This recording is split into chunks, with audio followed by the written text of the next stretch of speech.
Dokter itu terkejut saat melihat luka di tangan pria itu. Anehnya, ia sendiri tidak tahu bagaimana luka itu bisa terjadi. Setelah diperiksa, dokter mengatakan lukanya tidak terlalu dalam dan semuanya baik-baik saja. Setelah dibalut, pria itu pun disuruh pulang. Namun malam itu, luka tersebut tiba-tiba terasa nyeri dan mulai mengeluarkan darah. Rasa sakitnya begitu hebat hingga ia terbangun. Ia kembali ke rumah sakit untuk pemeriksaan lebih detail. Tetapi dokter tetap mengatakan semuanya normal. Ketika sahabatnya mengetahui hal itu, ia mulai berpikir bahwa pria itu mungkin berada dalam pengaruh roh jahat. Ia pun mengajaknya menemui seorang dukun. Mereka pergi ke rumah sang dukun, dan pria itu terkejut karena dukun tersebut ternyata seorang gadis muda. Saat gadis itu membuka matanya, ia tidak bisa melihat pria itu sama sekali. Namun ia dapat melihat dengan jelas sekumpulan roh yang berjalan tepat di belakangnya.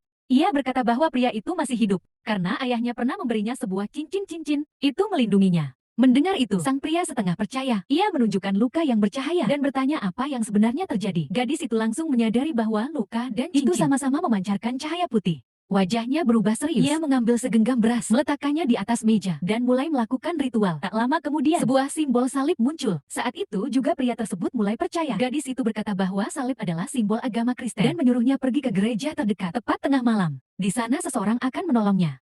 Tepat tengah malam, pria itu tiba di depan gereja. Namun saat mendekati pintu, seekor burung gagak tiba-tiba menghalangi jalannya. Tak lama kemudian, banyak gagak menyerangnya, seolah-olah mencegahnya masuk. Di dalam gereja, seorang pemuda sedang terikat. Dua pendeta tengah melakukan ritual pengusiran setan. Mereka mengira ritual itu hampir selesai. Tetapi tiba-tiba, pemuda itu bebas dan menjatuhkan pendeta tua itu ke lantai.